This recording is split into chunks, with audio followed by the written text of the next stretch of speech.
Share बाजार की तमाम सभी बड़ी खबरें अब मिलेगी सिर्फ एक चैनल पर। फटाफट हमारे चैनल बाजार एनालिसिस को अभी सब्सक्राइब करें। सार्वजनिक क्षेत्र की कंपनी एसजेवीएन लिमिटेड का एकीकृत शुद्ध लाभ दिसंबर 2021 में समाप्त तिमाही में 19% बढ़कर 235.46 करोड़ रुपए पर पहुंच गया। इससे पिछले वित्त वर्ष की समान तिमाही में कंपनी का एकीकृत शुद्ध लाभ 197.57 करोड़ रुपए रहा था।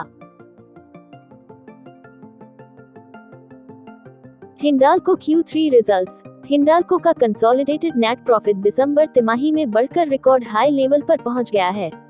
दिसंबर 2021 तिमाही में कंपनी का नेट प्रॉफिट 96% बढ़कर 3,675 करोड़ रुपए पहुंच गया है। कंपनी का नेट प्रॉफिट अपने ऑल टाइम हाई पर पहुंच गया है। कंपनी के जबरदस्त नतीजे की वजह नोवेलिस का लगातार बेहतर प्रदर्शन, भारतीय बिजनेस उम्मीद से अच्छा रहना, साथ ही मैक्रो डाटा का सपोर्ट मिलने, रणनीतिक प्रोडक्ट मिक्सेस और जुड़े हुए दूसरे बिजनेस का कामकाज अच्छा असर है। पिछले साल की इसी तिमाही में कंपनी का नेट प्रॉफिट 1877 करोड़ रुपए था।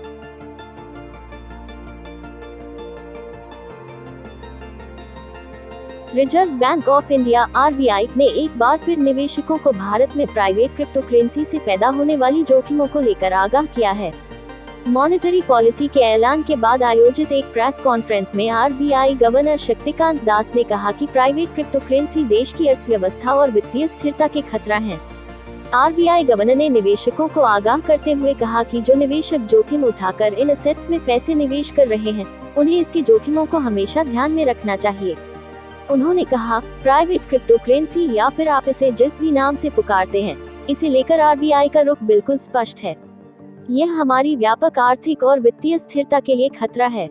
ये क्रिप्टो करेंसी वित्तीय स्थिरता और अर्थव्यवस्था के दूसरे अहम मुद्दों से निपटने में RBI की क्षमता को कमजोर करेगी।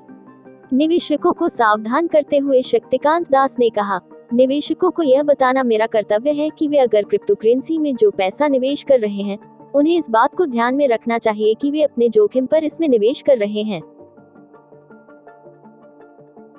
Zomato Q3 results. Online food delivery segment की दिग्गज company Zomato limited Zomato ETD का मौजूदा वित्त वर्ष की दिसंबर तिमाही में घाटा कम होकर 63 करोड़ रुपए रहा है। पिछले वित्त वर्ष की इसी तिमाही में कंपनी को 352 करोड़ रुपए का घाटा हुआ था।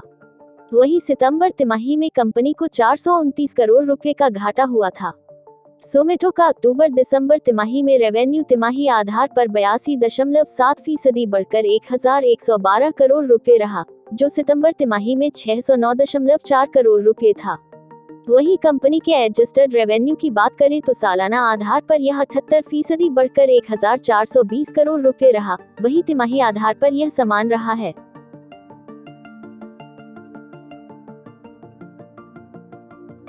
Thanks for watching.